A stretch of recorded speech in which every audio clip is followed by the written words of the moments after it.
Coach Simmons here again. So we're gonna make this a real quick video. I know I do these 19-minute videos. These are more of a reaction to stuff that I see going on in the HBCU community, online at least.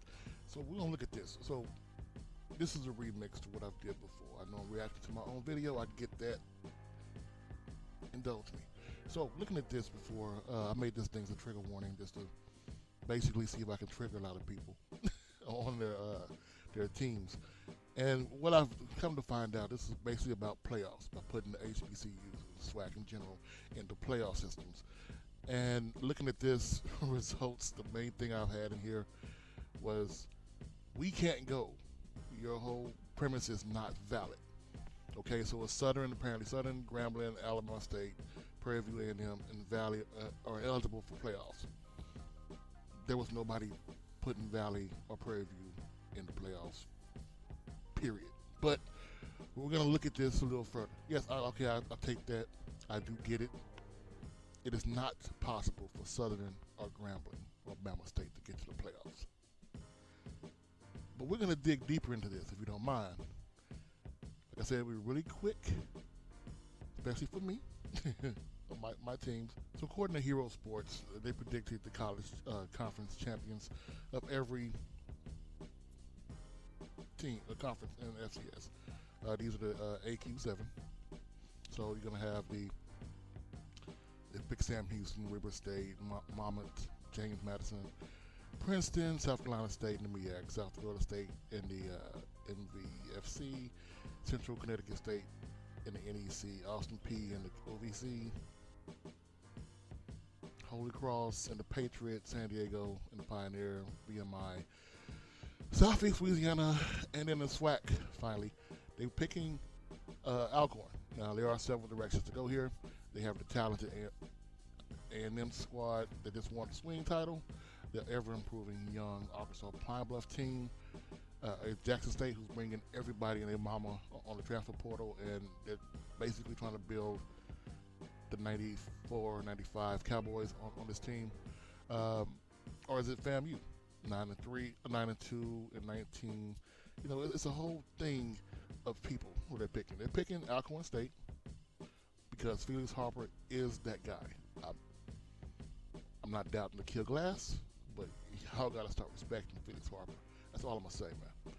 So if we take Alcorn out of playoff contention, because you know it's basically common sense, and I do acknowledge that. Like I said, it took a while to understand that. I'm taking my lumps and learning on. The SWAC has long required the playoffs not interfere with their most lucrative games. The Bayou Classic, Grambling State, Southern now have chosen. They have another bowl, which is the Celebration Bowl. This was made back in 2016, so I get that. These are the biggest games of the year. They're not going to interfere with those. So what we're looking at now is who is eligible for the actual playoffs. We'll make this really quick and very simple. It's going to be very quick, very painless, all right? Check this out. Now, to get into playoffs, it's field 24 split into 2 qualifiers. 10 automatic, 14 at large. 24 people, 24 teams total, period, right?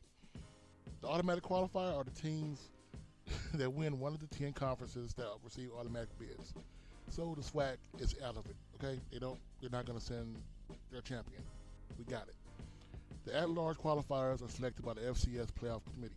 Now, the thing you gotta realize, just because you receive one of those 10 automatic bids does not mean you're gonna guarantee the host. And I'm gonna die on this hill, okay? This is what they look for: record against Division I opponents, record against other AQ conferences, record against FBS teams, head-to-head, common opponents, simple rating system, coaches poll, input from regional advisory. Now this is where I'm gonna get at you, Southern. Very simple. I'm tired of hearing we have the Bayou Classic. We're not gonna be able to play in the playoffs. Don't be short-sighted. All right, got to think bigger than what you're saying right now. Black people have come so far by thinking outside of the box and thinking big. I'm thinking big right now, okay?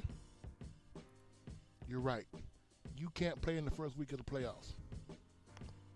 So unless you win the SWAC and you get to go to the Celebration Bowl, you're just going to sit at home and just eat crawfish all day, right? Hell no. Look at it like this. What do you see here? That first week, you can't play. It's right. Second week, you can play. You mean to tell me you're going to go ahead and beat Grambling by 45 and call it a day? No, we're not doing that. We're playing devil's advocate. I'm going to go ahead and say FAMU's going to win the East. I'm going to put Alcorn winning the West. Okay? I'm going to put playoff eligible will be Jackson State, Alabama A&M, and Southern. I'm doing it. I'm going to follow their 2019 format. I'm going to place a couple of teams. I'm going to show you what can be and what outside of the box thinking will get you. Okay? ESPN will want Jackson. Jackson will be, I'm taking out Weaver State. Put them here or something. But Jackson will be the 3 seed. They'll host the game. Southern, the fans, the alumni, the people of Louisiana will come together to let you host a game. James Madison, a couple years ago, put up $200,000 guaranteed at the NCAA, let them host the game. Now, they couldn't sell out the stadium, but I guarantee you Southern won't have a problem. The problem will be for Southern of where they will play that game at. I'm pretty sure they have a very good relationship with LSU, especially with them letting LSU practice on their field where their stadium is getting rebuilt. They could play that game at Death Valley. They could play that game in the Superdome. Southern will have a chance right here. I'm putting them right there. They will have a shot of hosting the game. And if they host a game, they will win that game. Weber State's gone, Jackson State. It doesn't matter who the hell they put over here. They're not winning that first game.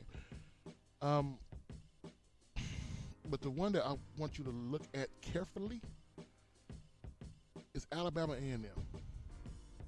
Alabama A&M has the 13th ranked earning football team in 2020. This is before all this happened. Ranked above North Dakota State, who was a powerhouse, right? So, back to the point. I'm putting Alabama A&M right here with you and I. Alabama A&M can go on the road, but they're going to host that game. And they're going to host either San Diego or UNI. It doesn't really matter. That's going to be a dub. There are no HBCU teams who host games in this playoffs going to lose in their first game. That's a guarantee. If they go to South Dakota State, South Dakota State's going to get boat raced.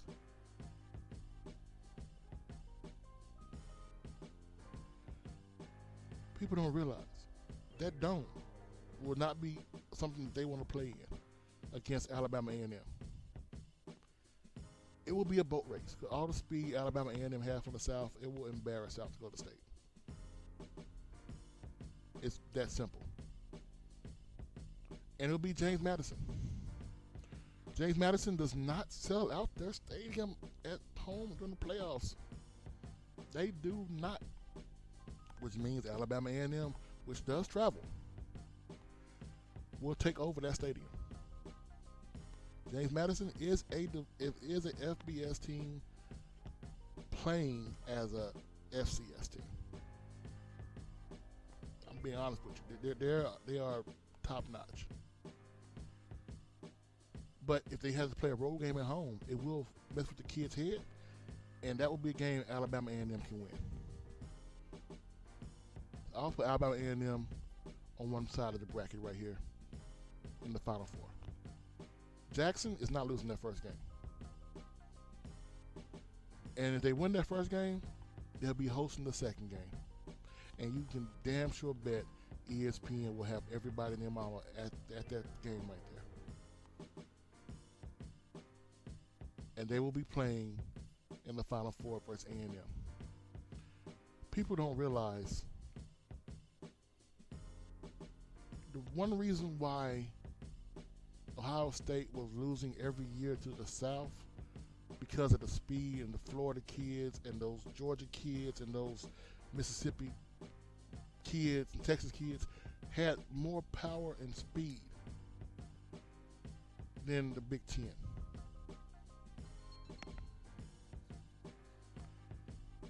So when you look at it this way, there's more power and more speed in the SWAC than there is in the other conferences. So if this does play out this way, you will have Jackson State versus Alabama A&M on one side. This side right here, I would love to say Southern's going to beat North Dakota State. I don't see it happening. Simply because Southern may have better athletes. I don't see Southern's quarterback being a difference maker. If Quincy Jones had went to Southern, oh hell yeah, that would happen. But I don't see that happening right now with Southern. So North Dakota State will get by here, and they'll be playing North Carolina A&T. That's how I look at it. A&T has the players, has the speed, has the coaching. They will beat North Dakota State. So it'll be A&T versus whoever wins from the default SWAC 2 championship. Because Alcorn will beat Norfolk State or South Carolina State, probably Norfolk, for the Celebration Bowl. And you'll have either A&M or you'll have Jackson State versus Carolina A&T for the title. I'm picking A&T to win. But imagine the shit show that will happen if Alcorn wins the damn Celebration Bowl and either Alabama A&M or Jackson State wins the damn national championship. But like I said, this is the way it can happen. Southern can still play if they host a game. Not on week 1, week 2. But hey, man, what I know, I could be wrong, but I ain't never scared. Come on,